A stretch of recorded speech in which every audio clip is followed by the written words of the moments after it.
Hey guys, Dave again coming to you. Thursday afternoon, smoking my Merchant Services standard pipe. I didn't realize it, but I guess Bing Crosby actually smoked a Merchant Services pipe, pretty much like this one. My good friend Israel, SoCal Piper, alerted me to that. And while I always thought it looked really a lot like the pipes that Bing smoked, I never realized that his was actually a Merchant Service pipe.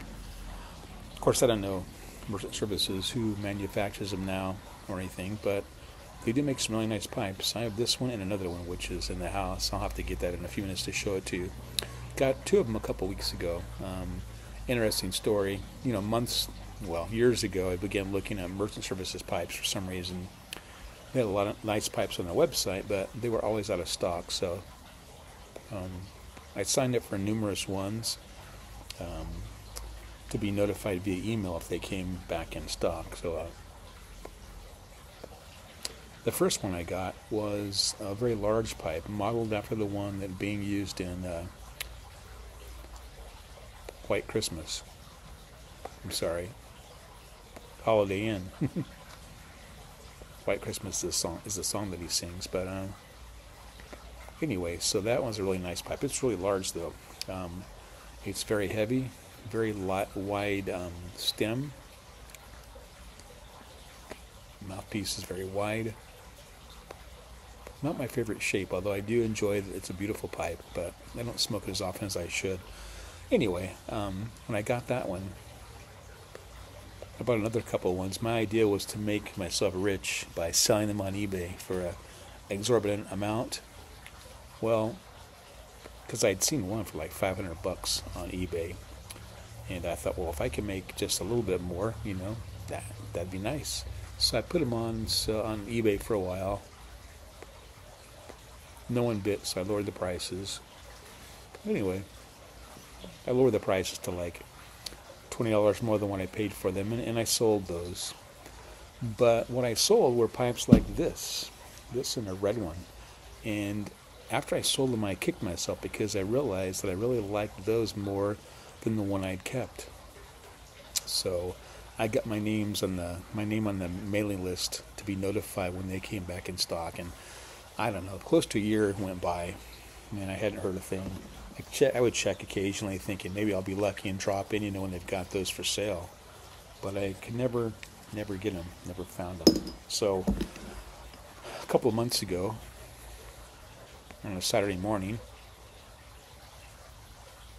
I was getting out of the shower, and I heard a couple of emails come in. I had to glance at my phone, and I had 2 or 3 messages from Merchant Services saying the pipe that you requested is back in stock. So here I am in the bathroom, just having gotten a shower, trying to figure out what to do because I didn't have any money in my account, or my spending account at that time. So I thought, well, dang, if I don't get these now, they're going to be gone forever. So I pulled the trigger on 2 of the pipes, and I think they're like $140 each, so not bad really. Not too much more than you'd pay for a Savinelli or a Peterson.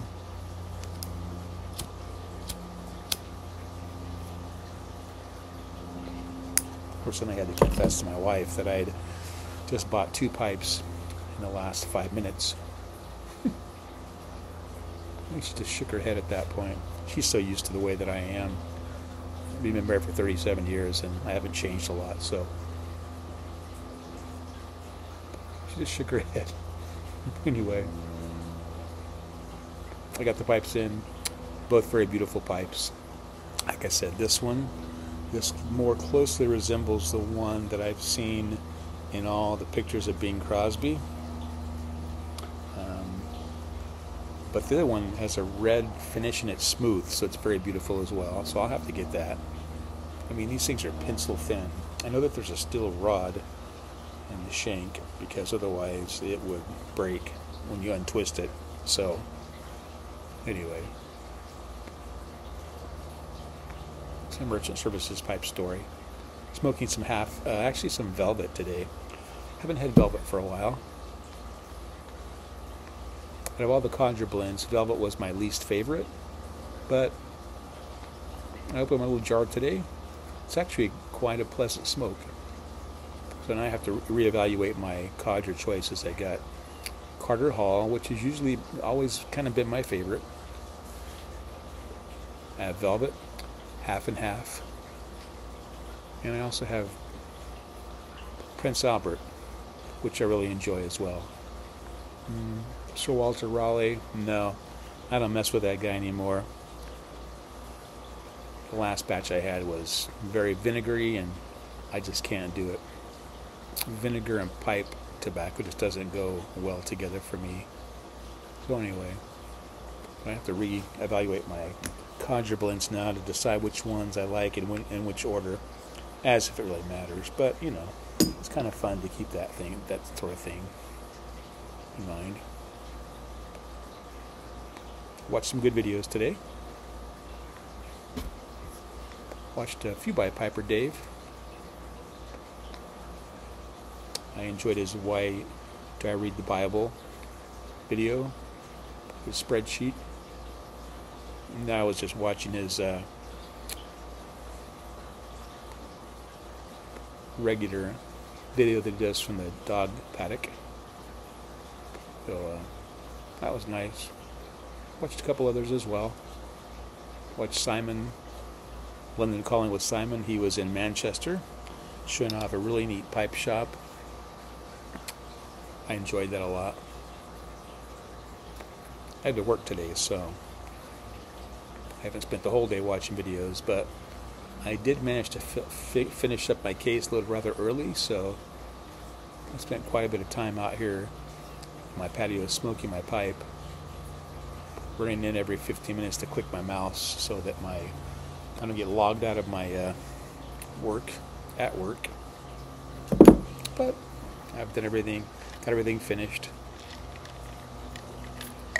Drinking some Crystal, actually this is a mixture, Crystal Light with pineapple juice. Also I have a SodaStream carbonator, and they make a really good tasting pink grapefruit drink. It's 0 calories, but you carbonate it, it's very fizzy, and I kind of been mixing that half with that and Crystal Light. Very good drink. I enjoy it a lot. So goes well with a pipe. I went to get my wife today from school. Normally she has to stay until about 4:15 when I get off of work to pick her up, but on Thursdays I can take a break in the afternoon and go pick her up, and she can leave by 3, so, which is really good because they have a group of kids in her class. They call it the Explorers program.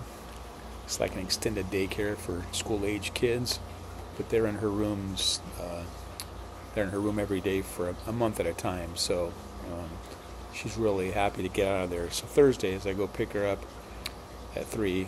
She comes home, usually takes a little nap in her recliner, and I can come out and smoke another pipe.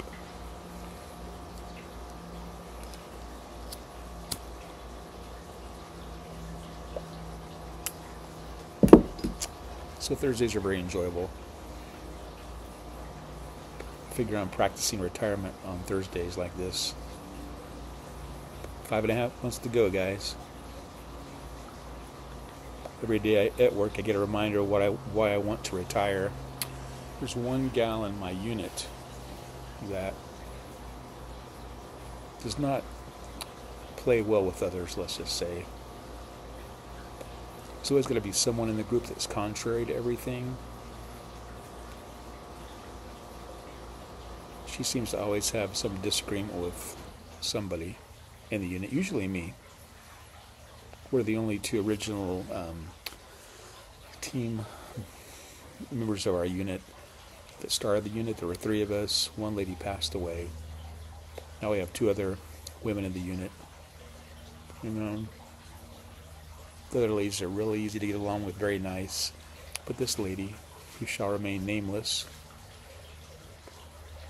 it was just a pain in the butt. She tries to be. She finds every mistake that you make. Hey, Penny. She finds every mistake that I make, like little mistakes, but mistakes nonetheless. And she likes to call me on every mistake that I make. And she used to CC my supervisor. I'm talking about typographical error type things, or just things that could be done in her opinion better, but not necessarily. But anyway, so she's a good reminder of why I want to retire. Penny, knock it off. Hey, what's wrong? Anyway, so Thursday is a very good day to be at home. Then my supervisor, who's best friends with this worker, it seems. This person can do no wrong in her opinion, her eyes, so it's difficult to have a good discussion when the supervisor's always looking out, especially for one person on the team, with little regard for the others. Anyway, the supervisor will be gone tomorrow, so even though I'm in the office, she won't be haunting the hallways. This lady, she's civil in our meetings. Like when I one-on-one, she'll talk to me normally, kind of. But when I see her like walking the hallway, I always smile at people when I see them. When I make eye contact with anyone, I smile at them. And at work, I'll normally say good morning. This lady, she makes eye contact. She does not crack a smile, with me at least. So it just gives you a bad feeling, I feel like I've always done something or I'm doing something wrong. But I don't know. What do? I guess God puts people like that in our lives to keep us humble. But it makes going to work kind of crummy sometimes. And like I mentioned before, that's the reason why I started thinking about retiring. I always figured I'd just keep working until Amy retired, where I could no longer get up the stairs. But yeah, it's all changed. And I'm thankful for that, actually. It's probably a good thing. I am thankful for my job.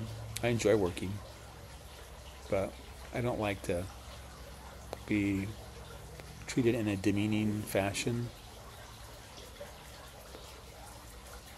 I'm 61 years old and I've had jobs my entire life since I've been 12 years old, and I've never had a problem with any employer or supervisor ever. Until now. The last supervisor that I'll probably have. So, for whatever that's worth. But that's life. I'm still thankful for my job, for all the jobs that I've had in the past. They've enabled me to buy homes to live in, my family, to support my family.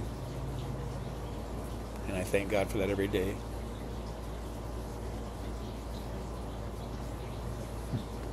Recently, a few years ago, this is a whole different subject, so if you want to take off, that's fine. I'm just rambling. I used to own a 2018 Mazda. It was a Miata, but it was a retractable hardtop Miata. So, this thing was slick. It was soul red, that's what they call it, and it was beautiful. And we happened to buy it before we went on a road trip in California here. Amy and I decided to take a week-long trip. So we bought this little car, and it was wonderful. Perfect in every way. But I enjoyed it for a couple years. I loved driving it everywhere. It made going to run errands a pleasure. In fact, during COVID, when I couldn't go to work, they still paid us, but I was able to do DoorDash for a while. That even made DoorDash enjoyable because I just got to zip around town. It was in the spring when I did it, with the top down, with my music playing. I wasn't really smoking a pipe then, but man, it would have been a perfect car for a pipe. So I enjoyed that car for a couple years. We had an old Toyota Tacoma 2006, I believe, Toyota Tacoma with less than 100,000 miles. Developed a check engine light. Anyway, it had a sensor that was bad. Basically a $50 part that would take about $3,500 to replace with the labor, because Toyota, in all their wisdom, put this thing at the bottom of the engine. You had to basically take the engine out to replace this thing. So I got sick of messing with that. And the truck was Amy's. When she could drive, that's what she drove. That red Toyota Tacoma. She used her summer school money to buy a camper shell for it. We put these step things in the side. It was a really sharp truck. The paint has started to peel because for some reason Toyota, I don't know, here in Kern County, of course, everything gets baked in the summer, so the paint has started to peel, but otherwise it was in excellent shape. But for that check engine light, so I could not get the thing to stay off, so I came time to get the tags and register it. They wouldn't pass it. Well, actually, it hadn't. It had passed smog the year before. But as that time was growing near, I started getting really concerned about it not passing smog. I called up to have it replaced, and the installation had gone up $1,000 since the last time I had checked. So I decided, okay, well, that's silly. So in all my wisdom, at some point, I decided to trade in that truck and my little Mazda. Again, the Mazda was a beautiful little car, but it was impractical. I'm a big guy, and we had a hard time. I'd take Amy to school in it, and she had to put her bags in the trunk every day, which wasn't very big, and it was hard to get out of. Even for me at work, the parking places are really close together. I have a size 13 foot, so I'd have to open the door all the way and lift my foot out, usually with my hand, to get it to clear the door because the spaces are so small. Without, I didn't want to ding the car next to me, so it was pretty impractical, but man, it was fun. But I decided at some point, in all my wisdom, to go ahead and trade both of those in and get a Prius. Now, at the time, it made sense because the Prius, we just wanted something dependable that we could travel in. Prius was great, still is, that we still have it. Gas mileage is phenomenal. It's roomy enough for us inside. So we made the decision to trade those both in and get this Prius. I was okay for about a month, and then I started really missing that little red Mazda. Well, when I got the Mazda, of course, it was 0% interest, and the payment was really reasonable, affordable.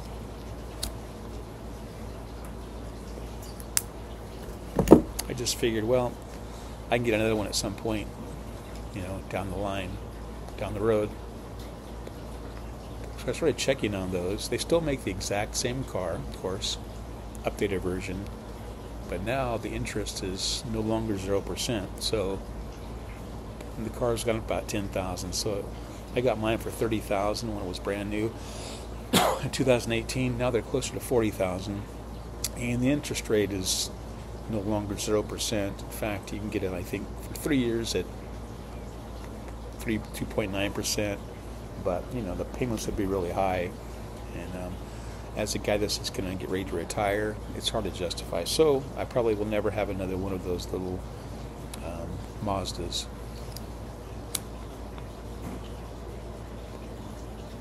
But every time I think about it, man, it's a really sad thing. I regret so much getting rid of that car, but what do you do? I guess you just make the decisions at the time that you think are great decisions. It made sense at the time, but man, how I missed that car. I missed the truck too, because I think we got $14,000 as a trade-in for that truck. You can't touch any type of truck for less than $40,000 now, so I also regret that. The only good thing about not having a truck is you don't have to help everyone move. That's the only good thing, though. But I miss it for so many things. So if I could go back, I'd take the truck back and the Mazda back and ignore the check engine light, or pay the $3,500 to get it fixed and hope nothing else happened to the truck. But what do? such is life, huh? You make, like I said, the best decisions you can at the time, and you kind of go with that. Anyway, hope you guys are having a great day. I just thought I'd make a quick video. It's gone on now for 20 minutes. Sorry about the length of it. But it's been nice chatting with y'all. You guys take it easy. God bless. Talk to you soon.